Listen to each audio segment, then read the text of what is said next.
Merci de nous rejoindre sur RTI1. Bonjour à toutes et à tous. En Côte d'Ivoire, la deuxième édition hier des journées portes ouvertes des institutions de la République. Cérémonie présidée par le vice-président de la République dans la commune de Cocody. Dans son discours, Tiemoko Mélié-Tokoné a souligné que les institutions ivoiriennes se sont améliorées sous le leadership du président de la République, Alassane Ouattara. Nous allons revenir largement sur ce sujet dans le journal de 13h. Dans l'actualité nationale également, la deuxième conférence de presse hier du Premier ministre Économie, Société, Politique. Patrick Hachi a fait le bilan de l'action gouvernementale de l'année 2022.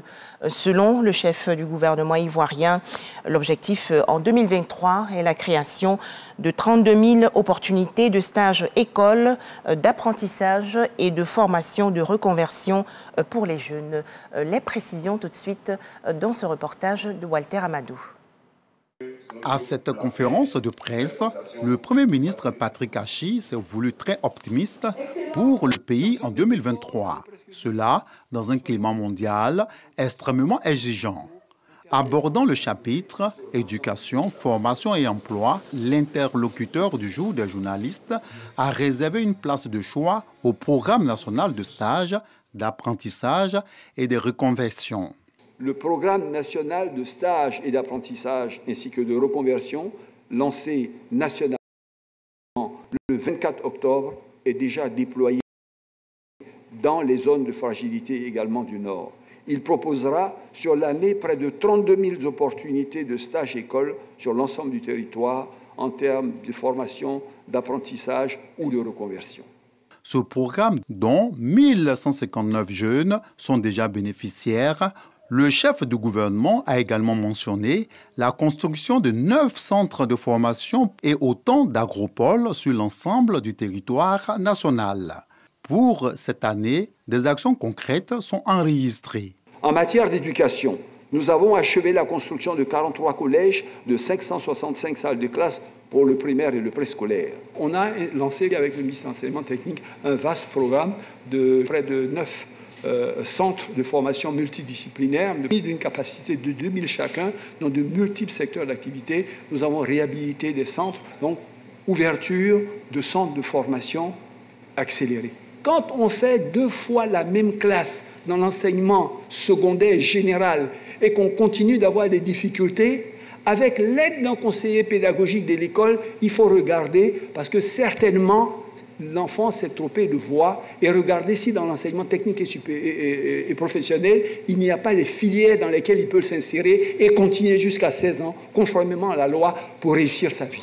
Au niveau scolaire, 5 millions de kits ont été distribués en ce qui concerne la promotion de l'emploi décent. Le Premier ministre a précisé que 22 projets collectifs portés par des groupements ont été transmis pour financement avec un impact de 1847 emplois directs. Toutes ces actions laissent entrevoir des perspectives meilleures pour une jeunesse ivoirienne davantage compétitive et autonome au plan socio-économique. En image, direction la région du Zanzan, dans le nord-est du pays. Le ministre-gouverneur du district du Zanzan, Souleymane Touré, a rencontré récemment les chefs de canton du département de Kounfao. Des prières ont été dites pour accompagner le ministre-gouverneur du district autonome du Zanzan dans sa mission. Toujours en image, l'actualité hors de chez nous. Bilan revu à la hausse en Indonésie. Au moins 162 personnes sont mortes et des centaines ont été blessées dans un tremblement de terre hier sur l'île de Java. Le bilan précédent présenté faisait état de 56 morts et plus de 700 blessés. On dénombre également plus de 2000 maisons et bâtiments endommagés. Enfin, l'Ukraine dit avoir découvert 4 sites de torture utilisés par l'armée russe à Kherson. On le sait, la ville de Kherson, dans le sud ukrainien, a été libérée le 11 novembre dernier, après 8 mois d'occupation russe. Voilà, merci de nous avoir suivis. Plus de détails dans le journal de 13h.